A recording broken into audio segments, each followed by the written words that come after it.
aren't willing to say that these ICE officers have to identify themselves with a badge, and instead they want to keep them masked. And so that's why we're here to say hell no to the lawlessness, hell no to the chaos.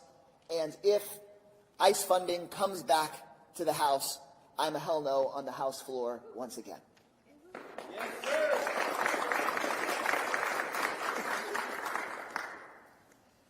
This isn't just about Minneapolis. This is also about Austin and Travis County.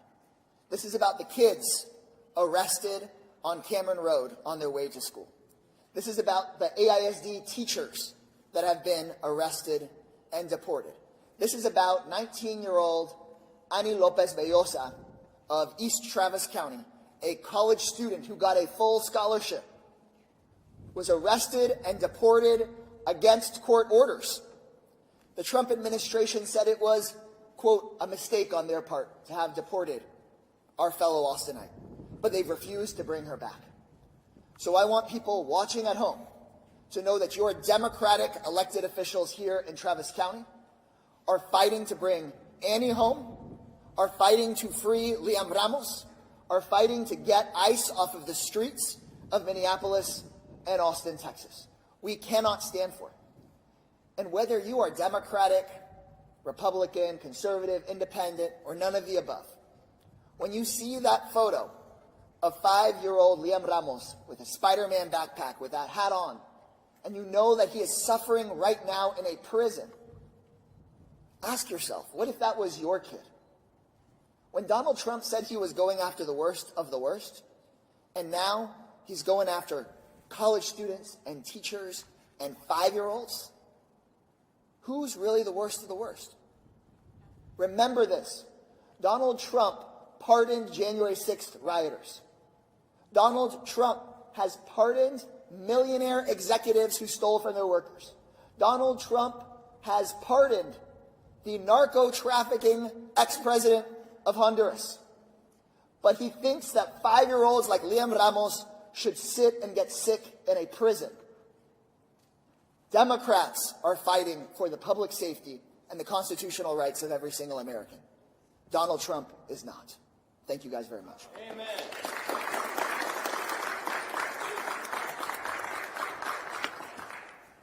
Good morning. My name is Jose Garza, and it is my privilege to serve as the Travis County District Attorney. I want to start by saying that I am heartbroken for the family and friends of Alex Preddy, Renee Good, for the entire Minneapolis community, and for all communities and people all across the country, in Chicago, in Los Angeles, in Maine, in communities from coast to coast, who have been harmed by federal violence over the last several months and year. The repeated acts of violence committed by federal officials across the country are unlawful, they are immoral, and they make all of us less safe. And I want to be clear that in Travis County, we will not tolerate unlawful acts of violence or obstruction by ICE agents or any other federal officials. Federal officials who engage in unlawful conduct in this county will be prosecuted and held accountable by this community.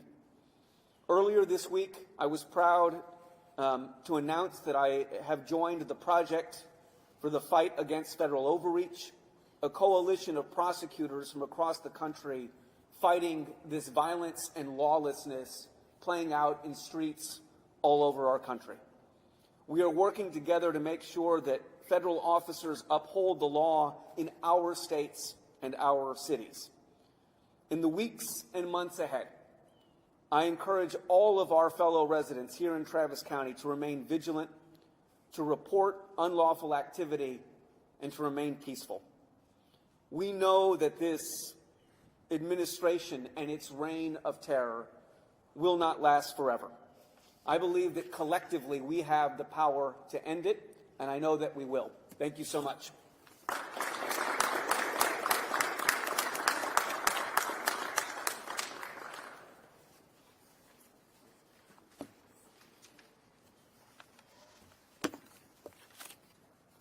Buenos dias.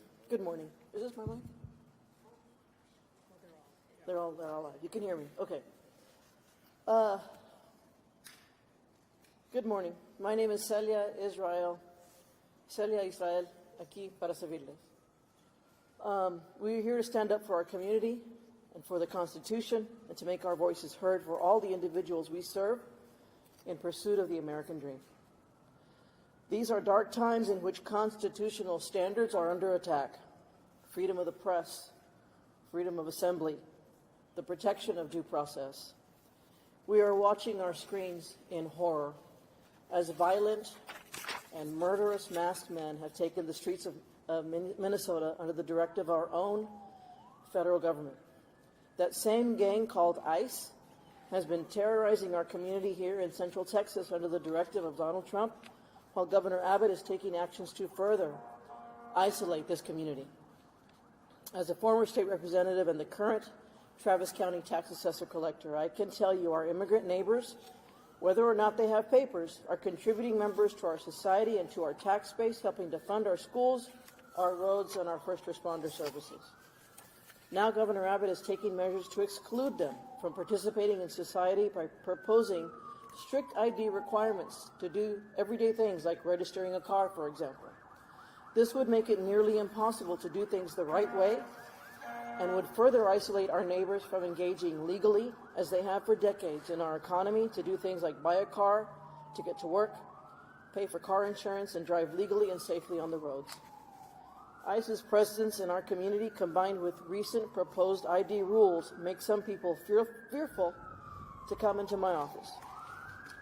I see firsthand people stressed when they come into our office, thinking that we are excluded rather than welcomed to the Travis County Tax Office.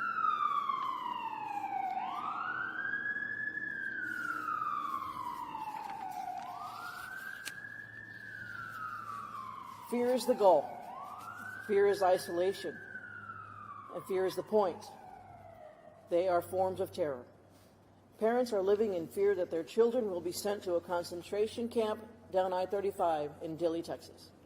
Let me repeat that. Parents in our community fear that their children will be taken away to a concentration camp in Dilley, Texas. But we have power, and we are here today to share that message with you.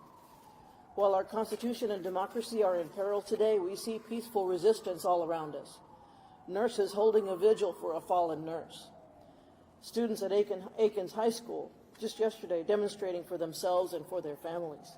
Local businesses going on strike to make an economic point. I did not get here without the help of an immigrant. My grandfather, Guillermo, worked on the Union Pacific Railroad in Chicago and El Paso, Texas, to create a better life for his family and ultimately for his granddaughter, who went on to graduate from the University of Texas and serve as a state and county official. I stand with my fellow Latino elected officials and the Hispanic community who may have similar journeys and stories to tell, to call on Congress to do their job. We are in this crisis because Congress has not done their job and has allowed this agency's free reign to terrorize our residents, and this has to stop. Thank you for your time.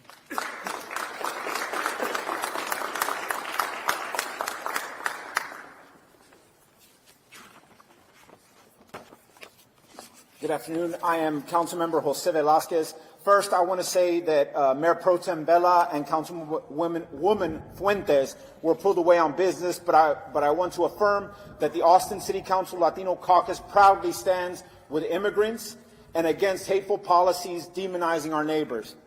I am here today not just as a Latino elected official, but as a Latino who knows this story personally. For generations, people who look like me have been told that we do not belong, that our labor is welcome, but our humanity is conditional. And today, under Donald Trump's rhetoric and through the malicious actions of ICE, that message is being broadcast louder than ever. Let me be clear. This is not about public safety. It is political theater drenched in cowardice. This is about fear. Fear aimed squarely at our immigrant and Latino communities. Families are being torn apart. Children are being traumatized, workers are being targeted for political gain, and Americans are being murdered. Here in Austin, kids are getting picked up on their way to school. On their way to school.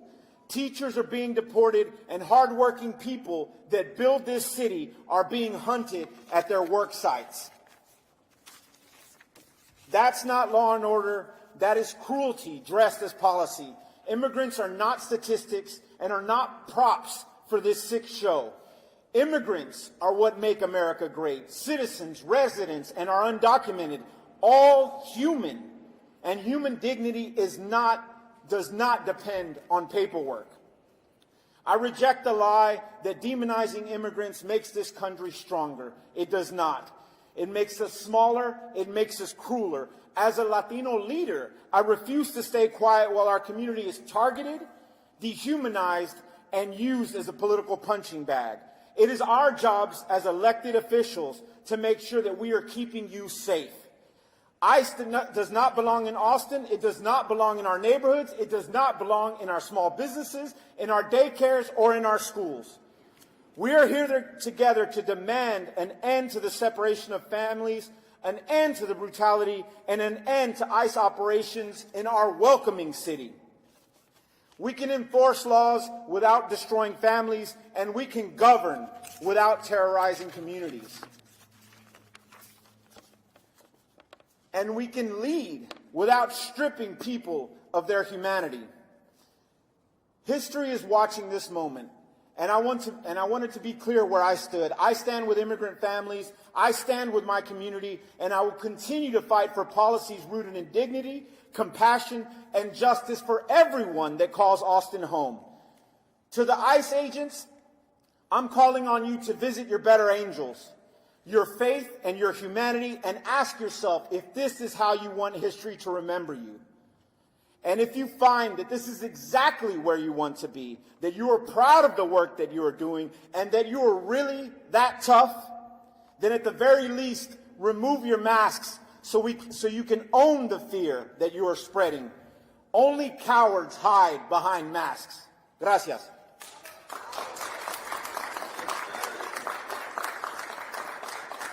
Thank you all for being here. I'm former Constable George Morales. I'm born and raised here in this community. I was going to read some talking points, but I'm just going to speak from the heart. Liam Ramos. Think about that. Think about a little kid that was swept off the street and put into a little prison. Think about the communities we face every day here and the fear that our children have. See, I'm a father. I'm a grandfather. My grandparents are immigrants. My wife, an immigrant from Mexico. Imagine how my children felt when all this rhetoric happened. My wife got her citizenship, but she was stuck in the system for 25 years.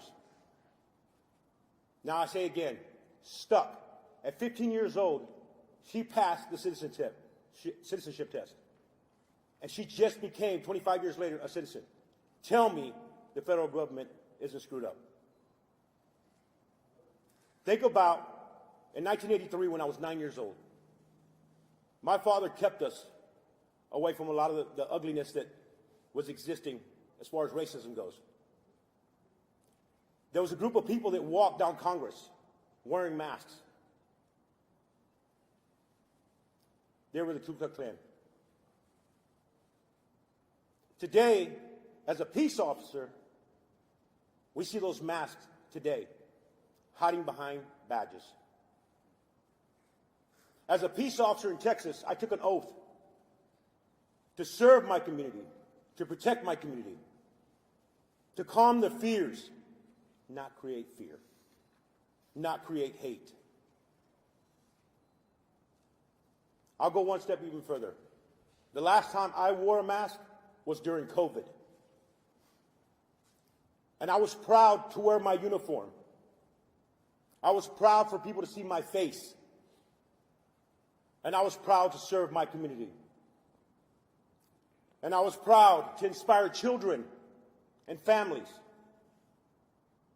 So I ask you, those of you that wear masks and think you're doing right by your badge, take your mask off. And I'll say it again and again. We're here to calm fears, not create hate. I serve a community of I serve the community of Latinos. I'm the former constable. That doesn't stop me from being involved. That doesn't stop me from putting my community first. I stand with an allegiance of Latino electeds because they do what's right. They put themselves in the forefront for reasons, to protect people, to serve people, to do good. What happened when we can no longer do any good? And I ask you, those of you that serve, that carry a badge, remember why we took that oath. Remember the inspiration we got when we knew we were going to help people. The word there was help people. Remember, those of you out there that carry that badge, that people look at us at a time as something they wanted to be. We need to do better. We need to be better. And I tell you this much. Liam Ramos needs to come home. ICE doesn't need to be here. And I'm that person. And you've heard this from other law enforcement officials in the past. They bring smoke. Well, I guarantee you, I will create smoke. I'm George Morales. Thank you all for allowing me to share.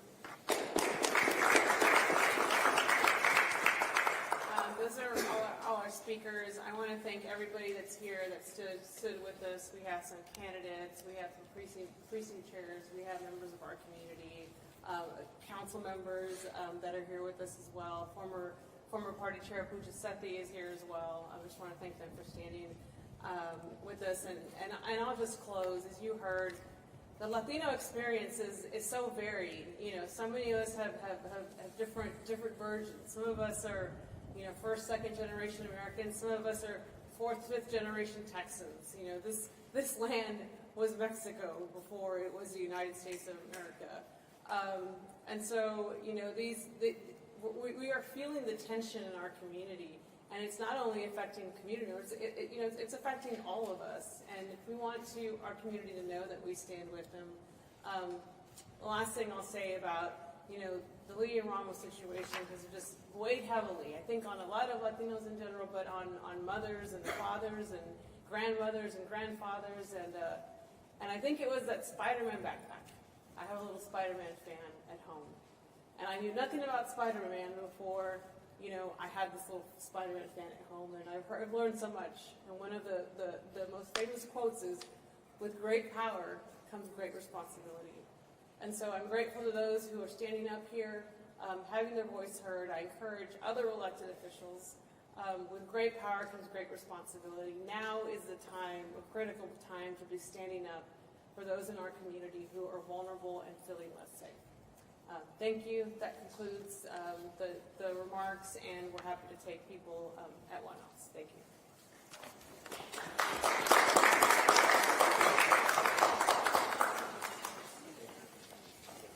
My name is Gabriel Fernandez, and I'm a precinct chair for 402.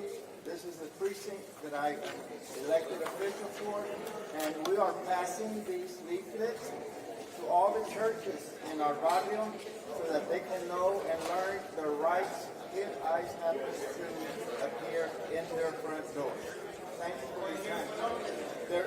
Sí, me llamo Gabino Fernández Jr., soy precinct chair aquí de 402 y andamos pasando estas hojas que explican los derechos de inmigrantes y por alguna razón llega ICE a sus puertas. Gracias.